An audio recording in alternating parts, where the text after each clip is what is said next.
I got so much motherfucking design on right now.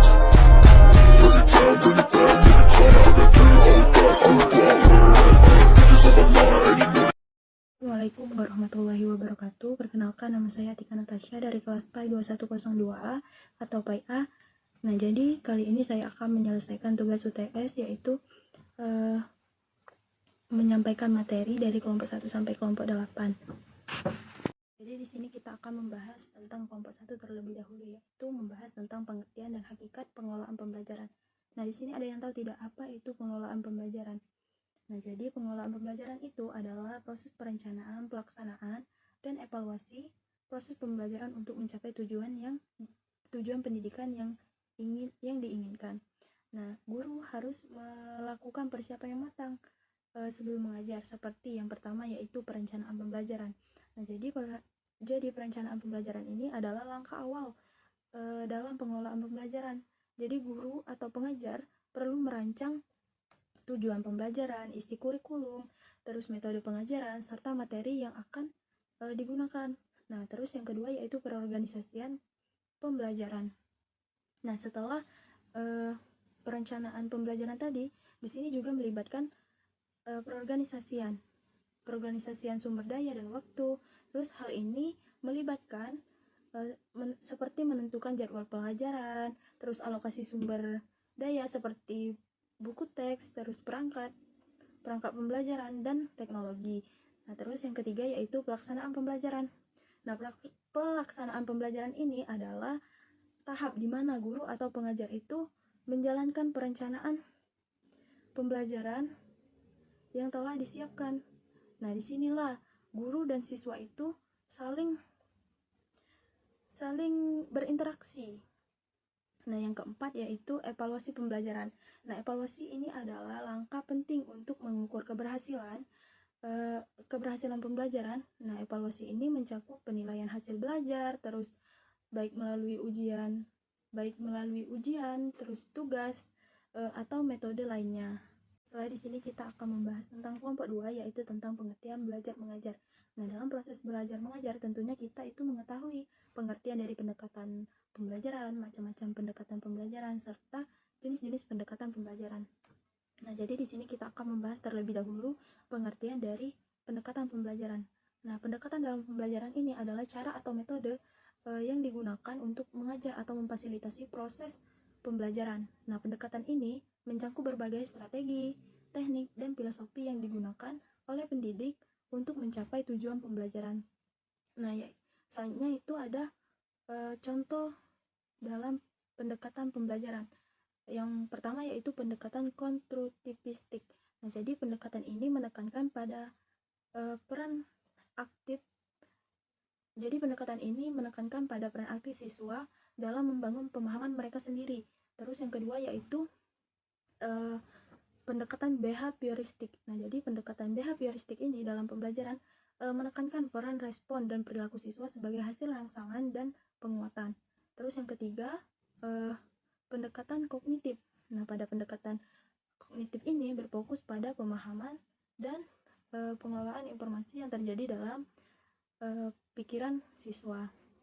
Selanjutnya yaitu adapun jenis-jenis pendekatan dalam pembelajaran. Yang pertama yaitu jadi jenis-jenis pendekatan dalam pembelajaran itu terdapat 5 macam, yaitu pendekatan individual, yang kedua yaitu pendekatan kelompok, terus pendekatan bervariasi, yang keempat itu pendekatan edukatif, yang kelima pendekatan keagamaan.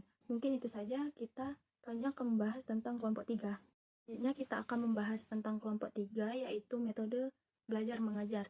Nah, jadi di sini kita akan mengetahui pengertian dari metode pembelajaran. Nah, metode pembelajaran ini adalah pendekatan atau cara yang digunakan dalam proses belajar mengajar untuk mencapai tujuan pembelajaran. Nah, metode pembelajaran ini mencakup strategi, teknik, dan pendekatan yang digunakan oleh guru atau instruktur untuk memfasilitasi pemahaman dan pembelajaran siswa. Nah, di sini ada beberapa faktor yang mempengaruhi pemilihan metode pembelajaran dalam konteks pendidikan. Yang pertama yaitu tujuan pembelajaran. Nah, jadi pada metode pembelajaran harus sesuai dengan tujuan yang diinginkan atau yang ingin dicapai. Nah, yang kedua yaitu karakteristik siswa. Nah, biasanya pada karakteristik siswa ini dengan perbedaan dalam gaya belajar, terus tingkat kesiapan, dan latar belakang, serta minat siswa ini mempengaruhi pemilihan metode yang efektif. Nah, yang ketiga yaitu materi pembelajaran. Yang keempat yaitu sumber daya tersedia. Yang kelima, lingkungan pembelajaran. Terus yang keenam yaitu kepedulian instruktur. Yang ketujuh, konteks sosial dan kultural. Yang kedelapan yaitu perkembangan kognitif siswa. Nah, jadi di sini setelah kita mengetahui faktor yang mempengaruhi pemilihan metode pembelajaran, di sini kita akan membahas tentang metode mengajar yang digunakan oleh pendidik untuk membantu siswa memahami materi pembelajaran dengan baik. Yang pertama yaitu metode ceramah. Nah, jadi metode ceramah ini adalah salah satu bentuk komunikasi lisan yang melibatkan seseorang pembicara yang menyampaikan informasi atau pesan kepada audiensnya. Terus yang kedua yaitu metode demonstrasi. Jadi, metode demonstrasi ini adalah pendekatan pengajaran yang melibatkan penggunaan contoh konkret atau demonstrasi visual untuk mengilustrasikan konsep, proses, atau prinsip tertentu kepada siswa atau audiens. Terus yang ketiga yaitu metode latihan diri. Nah, jadi metode latihan diri ini adalah serangkaian teknik atau pendekatan yang digunakan untuk meningkatkan pengetahuan, keterampilan, atau perkembangan diri tanpa bantuan eksternal. Nah, jadi eksternal itu dari luar. Nah, kalau metode latihan diri ini menggunakan bantuan internal, yaitu dari dalam diri mereka sendiri. Selanjutnya kita akan membahas tentang kelompok 4, yaitu teknik-teknik belajar mengajar. Nah, jadi teknik pembelajaran ini adalah metode atau pendekatan yang digunakan oleh pendidik untuk membantu siswa memahami dan menguasai materi. Jadi teknik pembelajaran ini mencangkup tentang strategi, metode, dan alat yang digunakan untuk mengajar seperti diskusi, penemuan, dan simulasi, inquiry, dan lainnya. Nah, di sini ada pun macam-macam dari teknik pembelajaran. Yang pertama yaitu teknik diskusi. Nah, biasanya teknik diskusi ini meliputi debat, brainstorming, terus diskusi kelompok, terus fishbowl. Nah, yang B yaitu teknik penemuan. Nah, teknik penemuan ini adalah proses untuk menemukan atau mengembangkan pengetahuan baru atau solusi untuk masalah tertentu. Terus yang C yaitu teknik simulasi. Nah, teknik simulasi ini merupakan cara mengajar di mana menggunakan tingkah laku seseorang untuk berlaku seperti orang yang dimaksudkan dengan tujuan agar orang dapat menghindari lebih mendalam tentang bagaimana orang itu merasakan dan berbuat baik. Terus yang D yaitu teknik inquiry. Nah, jadi teknik inquiry ini adalah pendekatan dalam pembelajaran yang mendorong siswa untuk mengajukan pertanyaan, menyelidiki, dan menjawabnya. Yang E yaitu karya wisata. Jadi, karya wisata ini adalah strategi umum yang digunakan oleh pendidik untuk membawa pengalaman belajar yang ada di luar sekolah ke dalam sekolah. Yang F yaitu teknik eksperimen. Nah, jadi teknik eksperimen ini merupakan salah satu cara mengajar di mana seorang siswa itu diajak untuk beruji coba mengadakan pengamatan. Kemudian hasil pengamatan itu disampaikan di kelas dan dievaluasi oleh guru. Mungkin itu saja penyampaian dari kelompok 4. Selanjutnya kita akan melanjutkan tentang kelompok 5. Selanjutnya kita akan membahas tentang kelompok 5, yaitu faktor yang mempengaruhi keberhasilan belajar mengajar. Nah, jadi keberhasilan belajar mengajar itu dipengaruhi oleh berbagai faktor, termasuk yaitu yang pertama guru. Nah, jadi kan guru itu diguguh dan ditiru. Jadi peran guru dalam memberikan teladan itu sangat penting dalam pembentukan karakter atau perilaku siswa. Nah, jadi biasanya siswa itu cenderung mengamati dan meniru perilaku guru mereka. Nah, jadi oleh karena itulah guru itu harus menjadi contoh yang baik dalam segala hal, termasuk dalam etika, terus moralitas, dan sikap terhadap belajar.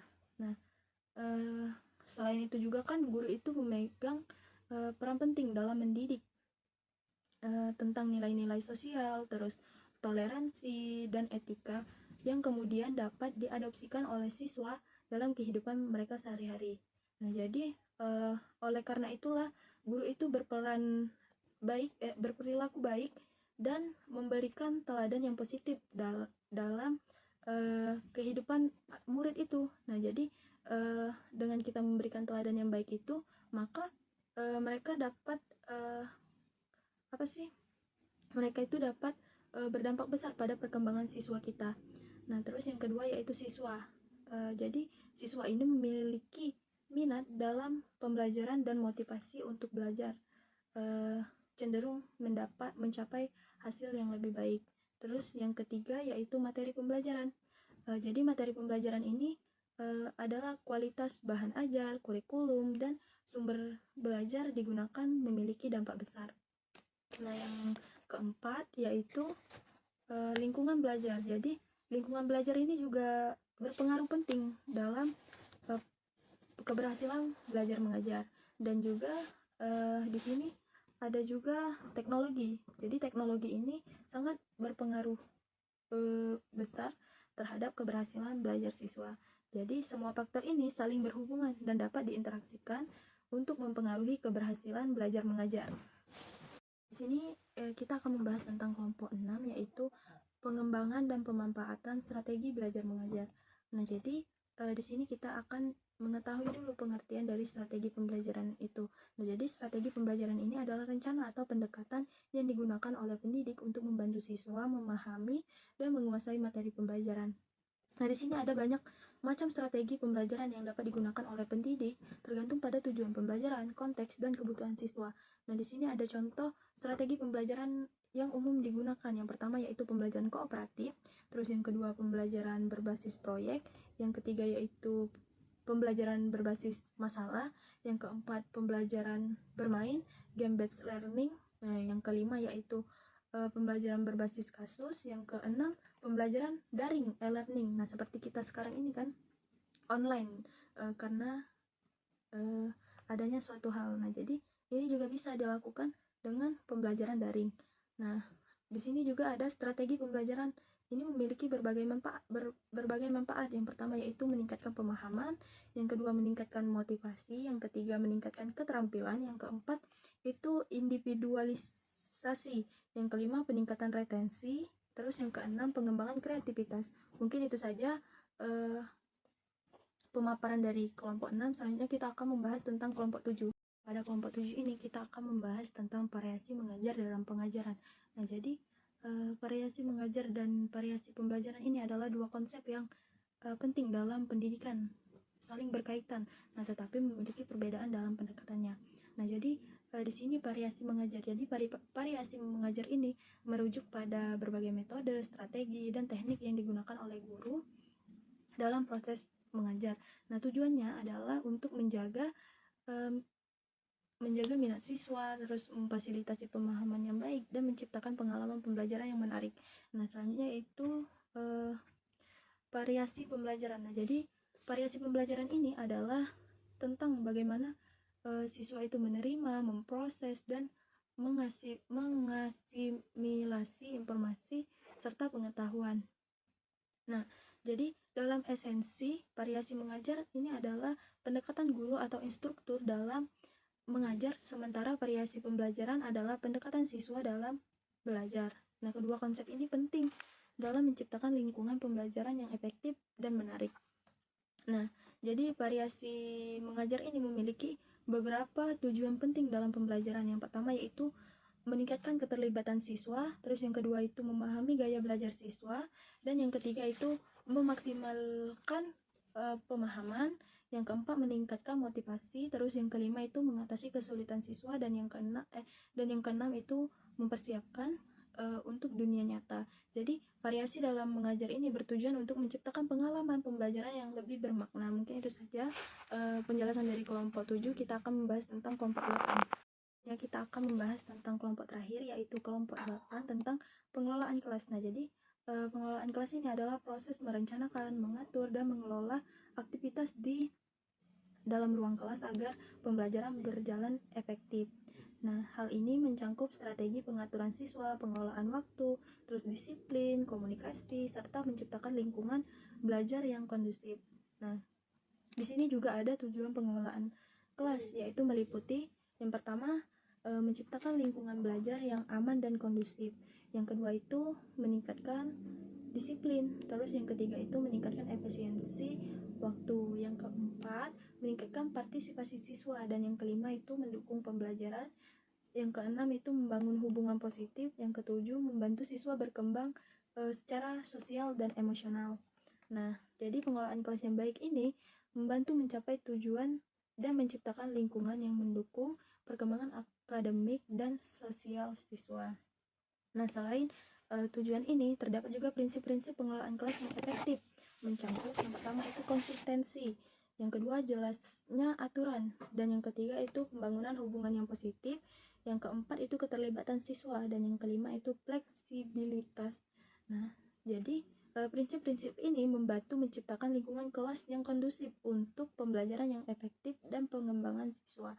Nah, selain itu juga pengelolaan kelas yang efektif ini melibatkan pengelolaan semua faktor dengan bijak untuk menciptakan lingkungan pembelajaran yang positif dan efisien. Di sini ada faktor yang mempengaruhi pengelolaan kelas.